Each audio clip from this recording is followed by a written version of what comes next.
교만의 대가.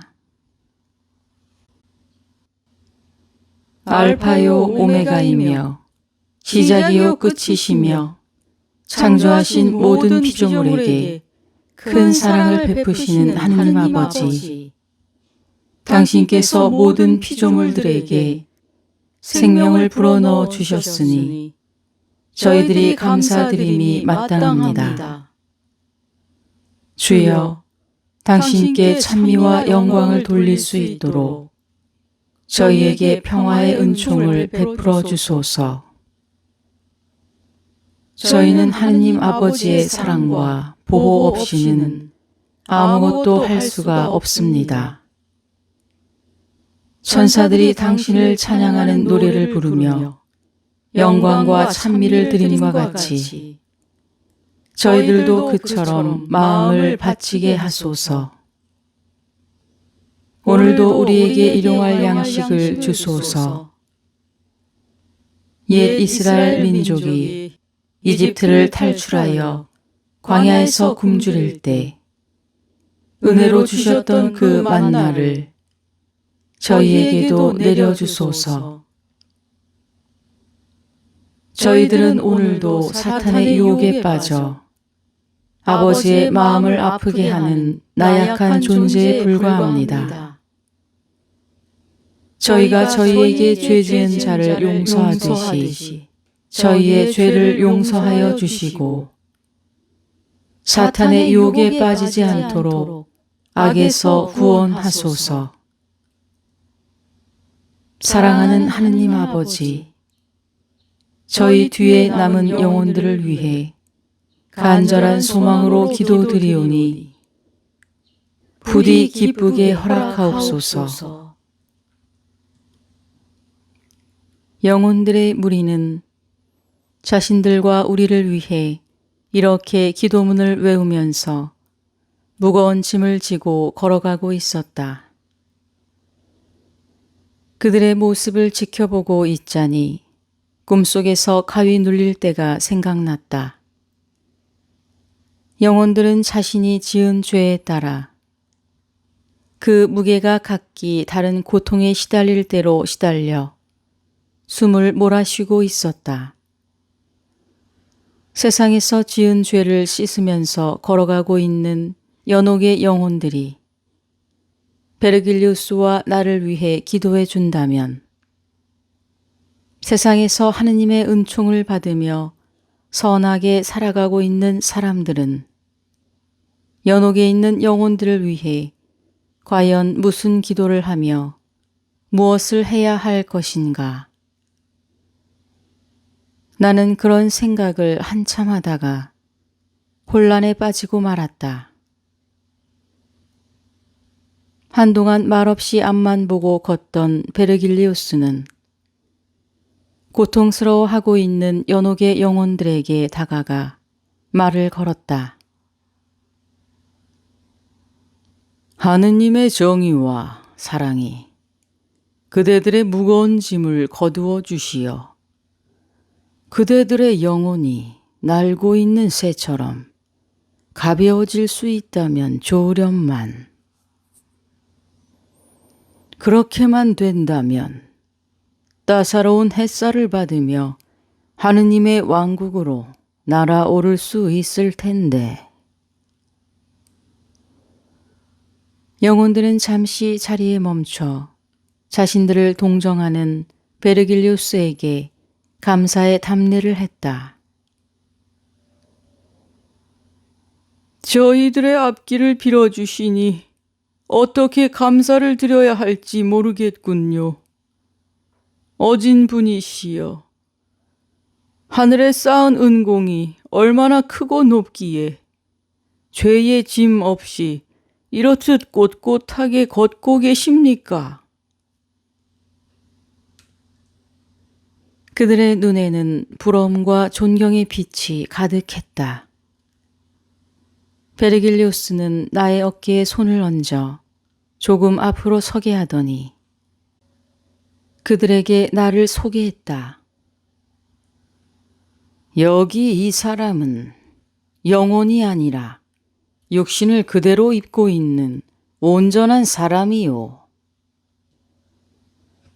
순간 영혼들은 괴로움의 신음소리마저도 훅 들이마신 채 눈을 휘둥그레 떴다. 그러나 베르길리우스는 그들의 반응에 신경 쓰지 않고 계속 말을 이어갔다. 살아있는 육체를 이끌고 걷다 보니 마음은 급한데도 걸음은 더디기 그지없소. 영혼들이여, 가리켜 주시오. 어느 쪽으로 가야만 층계가 있는 곳에 도착할 수 있소. 만약 길이 여러 갈래라면 그중 가파르지 않고 제일 오르기가 쉬운 길로 가리켜 주시오. 영혼의 무리들 중 누군가가 침묵을 깨고 대답했다. 이 기슭을 따라 저희와 함께 오른쪽으로 가면 됩니다. 그러면 육신을 가진 사람이라 할지라도 그리 어렵지 않게 오를 수 있는 길이 나옵니다. 교만을 다스리는 바위 때문에 비록 얼굴을 숙이고 있지만 두 분의 모습을 한번 보고 싶습니다. 제가 아는 분들이 아닐지라도 당신들이 바라보는 연민의 눈빛만으로도 위안을 받을 수 있을 것 같습니다. 그 영혼은 고통 속에서도 예절과 정중함을 잃지 않고 있었다. 나는 무리를 둘러보며 말했다. 당신은 누구요? 지금 어디에서 말하고 있는 것입니까? 부끄러워 앞에 나서지 못함을 이해하십시오. 저는 이탈리아 사람으로 위대한 토스카나의 아들 옴베르토라고 합니다. 그럼 당신이 산타피토르의 영주였던 굴리엘모 알도브란 데스코의 아들이란 말이요? 그의 아버지는 기벨린당의 정의롭고 열렬한 지지자였으며 시에나와의 전쟁 중 캄파니티코 전투에서 분투한 용맹스러운 사람이었다. 내가 아는 체를 하자 옴베르토는 긴 한숨을 내쉬었다. 당신도 제 가문과 아버지의 명성에 대해 알고 있는 모양이군요. 하지만 저는 유서 깊은 혈통과 훌륭한 업적 때문에 더욱 교만해져 죽은 이후 이렇게 대가를 치르고 있습니다. 저는 어리석게도 인간은 누구나 흙으로 지어졌다는 것을 모른 채 세상 사람들을 경멸하며 살았습니다. 저의 죽음에 대해서는 시에나인들은 물론 캄파냐티코의 어린 아이들까지도 모두 알고 있지요. 그러나 그에 대해 아무런 말도 들어본 적이 없었기 때문에 나는 조용히 그의 말에 계속 귀를 기울였다. 옴베르토는 잠시 말을 끊었다가 다시 이었다. 교만 때문에 재난을 입은 사람은 저뿐만이 아닙니다. 저의 일가 모두가 그 때문에 불행을 겪고 있지요. 그래서 저는 이 무거운 짐을 지고 하느님께서 거룩한 은총을 베풀어 주실 때까지 이곳을 걸으며 속죄해야 합니다. 옴베르토의 말을 들으며 나는 스스로의 교만을 반성하였다. 그때 어떤 사나이가 꼼짝도 못할 만큼 무거운 짐 밑에서 몸을 뒤틀었다. 그러더니 간신히 두 눈을 치켜뜨며 나를 훑어보았다. 혹시 그대는 단테가 아닌가? 나는 깜짝 놀라 내 이름을 부르는 자의 얼굴을 보기 위해 허리를 굽혔다. 그 영혼의 얼굴과 마주친 순간 나는 반가움의 탄성과 더불어 안타까움을 금할 수 없었다. 여보게, 오대리 씨! 아고 비오의 자랑이며 파리에서도 최고의 정밀 화가로 손꼽히던 자네가 여기 있다니. 내가 자신을 알아보자 오대리 씨는 흡족한 미소를 지었다. 무슨 소리?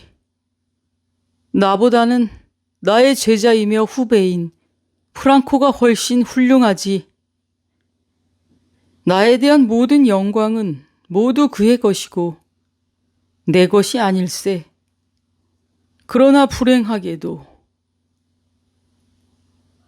오대리 씨는 회개의 눈물로 목이 메어서인지 눈을 뜨고 있기가 힘들어서인지 잠시 고개를 숙인 채 말을 멈추었다.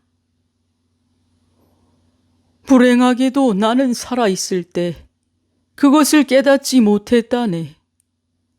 오로지 남을 앞지르려는 욕망에 눈이 멀어 이런 겸손한 말을 해본 적이 없으니. 나는 친구가 진정으로 회개하는 모습을 보면서 가슴이 뭉클해졌다. 오대리 씨, 그래도 자네는 살아있을 때 자신의 죄를 깨닫고 조금이나마 뉘우쳤기에 이곳으로 올 수 있었던 게 아닌가? 그리고 자신의 죄값 또한 온몸으로 톡톡히 치르고 있고. 아, 인간의 영광이란 얼마나 허무한지 모르네. 오대리 씨는 나의 위로에 고마워하면서 계속 말을 이었다. 세상의 시간이 거꾸로 흐르지 않는 한 후배들의 예술은 선배들의 영광을 앞지르기 마련이라네. 그래서 처음 돋은 나뭇잎은 나중 꽃보다 빨리 시드는 법이지. 나는 고개를 끄덕이며 그의 말에 수긍했다. 하긴 자네 말이 맞네. 피렌체 파의 대가이며 지오토의 스승이었던 치마부에를 보게. 그는 한때 미술계의 기리나로 화단의 왕좌를 차지하지 않았나? 그러나 지금은 지오토가 그 명성을 대신하고 있고 치마부에의 이름은 이미 사람들의 기억 속에서 희미해지고 있다네. 내 말을 듣더니 오대리 씨는 혀를 차며 고개를 내저었다. 그러나 지오토의 명성 또한 오래가지 못할 것이네. 벌써 그의 명성을 이을 자들이 앞다투어 나서고 있어. 앞니를 내다볼 수 있는 능력을 가진 영혼의 말에서 비롯된 것이어서인지 오대리 씨는 확신에 찬 표정으로 말하고 있었다. 지오토가 치마부에의 명성을 대신했듯이 구이도 카발칸티가 구이도 구이니첼리의 문학적 명성을 대신하고 있지만 그 또한 그리 오래지 않아 퇴색할 걸세. 구이도 구이니첼리는 이탈리아에서 최고로 손꼽힐 만큼 유명한 시인이었다. 그래서 나 또한 그를 스승으로 모시고 작품을 읽기에 열과 성을 다하지 않았던가. 그러나 오대리 씨의 예언이 충격적임에도 불구하고 그것을 받아들일 수밖에 없었다. 영원한 왕좌는 없으므로 치마부에와 구이도 구이니첼리가 그랬듯이 구이도 카발칸티도 결국은 그 자리에서 내려앉아야만 할 것임을 알고 있었기 때문이다. 아니 어쩌면 그보다 훨씬 뛰어난 시성이 이미 서서히 날개를 펼치고 있을지도 모를 일이었다. 오데리 씨는 계속 말을 이었다.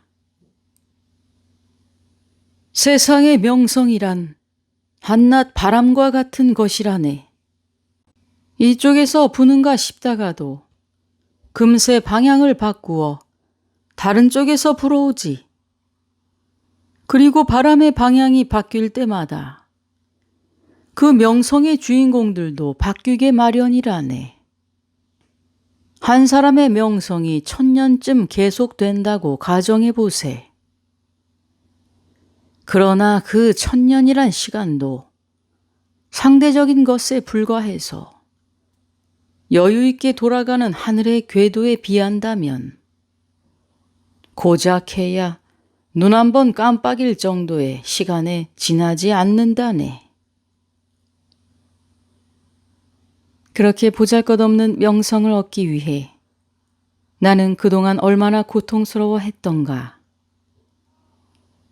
지난 날을 돌이켜보며 쓴웃음을 짓지 않을 수 없었다. 결국 나도 지옥이나 연옥에서 죗값을 치러야 할 죄인에 불과했던 것이다. 그러나 한편으론 나에게 이런 깨달음을 얻을 수 있는 기회를 준 베아트리체와 베르길리우스에게 깊이 감사했다. 영혼의 무리는 서서히 걸음을 옮기기 시작했다. 나는 그들과 함께 천천히 걸으며 오데리 씨에게 물었다. 우리의 바로 앞쪽에서 느릿느릿 힘겹게 걷고 있는 저 사람은 누군가? 오데리 씨는 눈을 치켜뜨고 앞 사람을 확인한 뒤 말했다. 자네도 저 사람에 대해서는 익히 들어 알고 있을 걸세. 저 사람은 기벨린 당의 수령으로 이름은 프로벤찬 살반이라고 하지. 한때 그 세력이 대단하여 토스카나에까지 미쳤고 몬타베르티 전투에서 큰 공을 세워 명사가 되었다네. 그러나 결국 콜레 전투에서 포로가 되어 참수형을 당했지. 시간이 흐른 지금은 아마도 시에나에서조차 그의 이름을 듣기가 힘들 걸세. 나는 그의 말을 듣고 과거의 기억을 떠올렸다. 맞아. 프로벤찬 살바니가 시에나의 수령이었을 때 내 고향 피렌체는 미쳐 날뛰고 있었지. 지금이야 음탕한 도시로 변해버렸지만 그때만 해도 대단했어. 그렇다네. 명성은 시간의 노예에 불과하지. 그래서 파릇파릇하게 돋아난 명성의 싹도 시간이 지나면 어느새 시들어버리기 마련이라네. 나는 오데리 씨의 말을 들으면서 차츰 마음이 평온해지는 것을 느꼈다. 고맙네, 오데리 씨. 자네의 그 진실한 말들이 내 마음속에서 오랫동안 뿌리박고 있던 교만을 송두리째 뽑도록 도와주었네. 지금 내 마음속에는 교만 대신 겸손의 씨앗이 뿌려졌다네. 자네 마음에 그런 변화가 있었다니 내 짐의 무게가 조금 가벼워진 듯하군. 아마도 하느님께서는 다른 사람에게 말로써 베푼 친절까지도 은총의 대상으로 삼으시는 것 같았다. 나는 프로벤찬 살바니를 가리키며 다시 물었다. 오데리 씨, 그런데 프로벤찬 살바니는 어떻게 해서 이곳으로 오게 되었나? 그는 전투에서 계속 승승장구하자 교만해져서 시에나 전체를 소나기에 넣으려고 주제넘은 짓을 했다네. 그래서 죽은 후 이곳에 와서 잠시도 쉴 새 없이 저렇듯 걷고 있는 걸세. 세상에서 도를 넘게 행동했던 자들은 하느님께서 인정하실 때까지 대가를 치러야 하기 때문이지. 나는 또 다른 의문을 품지 않을 수 없었다. 죽는 순간에 겨우 잘못을 뉘우친 자들은 선량한 사람이 기도로 도와주지 않는 한 세상에 살던 기간과 똑같은 세월만큼 연옥의 산 아래에서 기다려야 한다고 들었네. 그런데 프로벤찬 살바니가 어떻게 해서 그렇게 쉽게 이곳까지 올라올 수 있었나? 오데리 씨는 내 질문에 차근차근 설명해 주었다. 프로벤찬 살바니는 한창 영화를 누리던 무렵 수치와 체면도 모두 다 내던지고 자진해서 시에나의 캄포 광장에 나섰다네. 왜냐하면 탈리아쿠초 전투에서 포로가 된 친구를 1만 피오리노의 보석금으로 구할 수 있다는 소리를 듣고 그 돈을 마련하기 위해서였지. 그는 사람들에게 애고를 하여 포로가 되었던 친구를 구했다네. 나라의 명사로 추대받던 인물이 수치심과 체면도 내버린 채 광장에 나서서 구걸을 하기가 얼마나 어려운 일인가. 비록 프로벤찬 살바니가 주제넘은 행동으로 하느님의 노여움을 샀다고는 하지만 그런 용기 있는 행동 덕분으로 연옥에 올 수 있었던 것이다.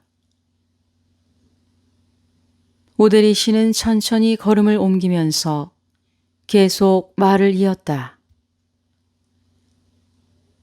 프로벤찬은 구걸을 하면서 모욕감으로 온몸의 혈관이 부들부들 떨렸겠지. 지금은 자네가 내 말의 참뜻을 이해하기 어렵겠지만 피렌체인들의 소행이 어떠한지는 머지않아 알게 될 걸세.